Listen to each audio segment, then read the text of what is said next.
Hey guys, Squirrely here. Just want to give you an update on what I'm doing with my character.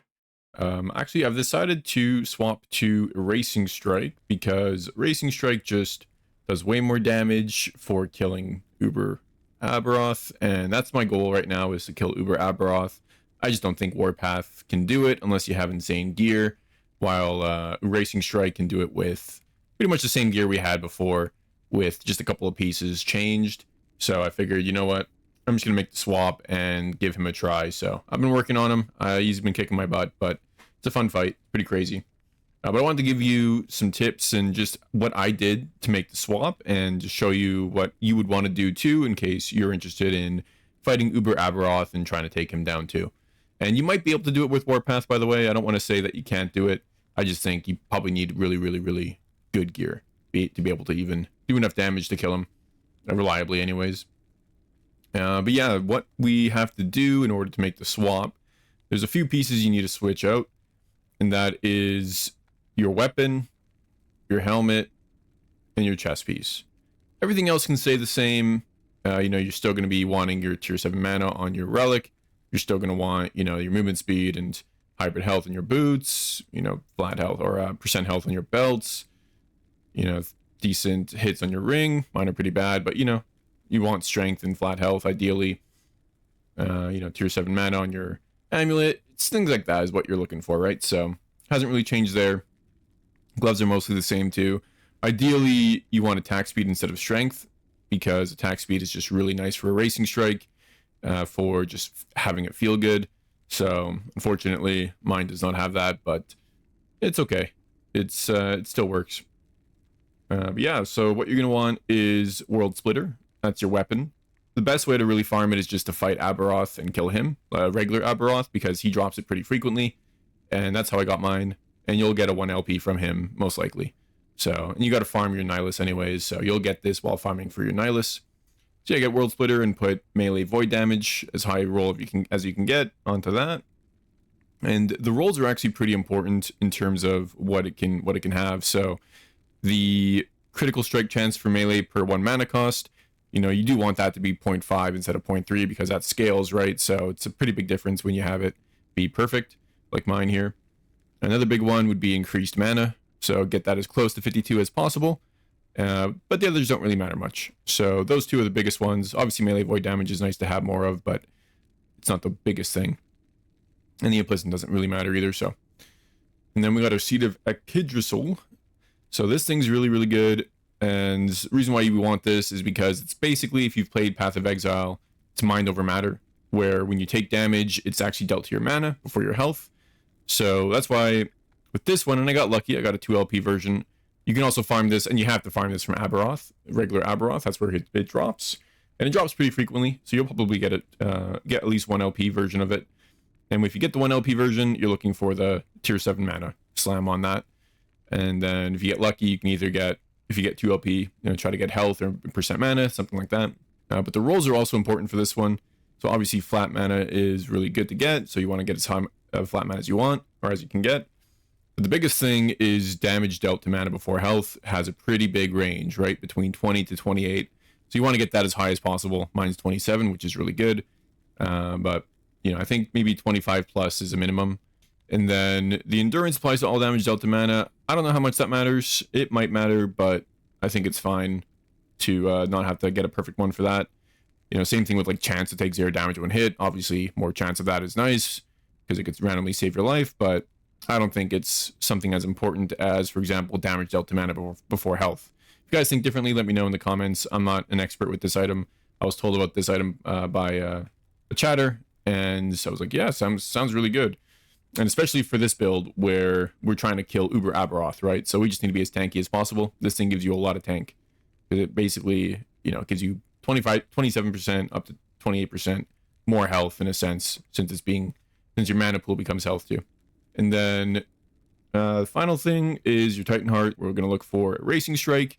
And with this one, you really want the tier 7 Racing Strike because, again, we're trying to kill the boss and we need the damage that this gives us. So, instead of health, we're going for that. And then same thing with the mana. Mana is a lot more important for this build compared to Warpath because you scale your damage based on the mana you have. So you really want increased mana, or you can also get flat mana, one of those two on your chest piece. So obviously 2LP Titan Hearts are pretty common. You should be able to get this. And that's pretty much all of that for gear. You know, the idols don't really change either. You still use the these Ornate idols that give you increased melee void as well as the echo damage. So these are still really good. You obviously don't want to use any grand idols with Warpath like I was using. So you just want to fill this up with, you know, plus vitality and mana plus health, small idols and all that stuff. So yeah, idols are pretty much the same. And yeah, like I said, everything else is the same. So it's really easy to swap into. Just the biggest things are the weapon, the helmet. Both you farm from Abberoth, so it's pretty easy to get these. And then, of course, 2LP Titan Hearts, which you probably have a bunch of if you've been playing this build a lot, because we get a lot of those, especially from Nemesis. Now, you might be wondering, we're using this helmet, and it doesn't have the damage, the crit damage reduction implicit like our other helmet did. So what do we do for crit damage?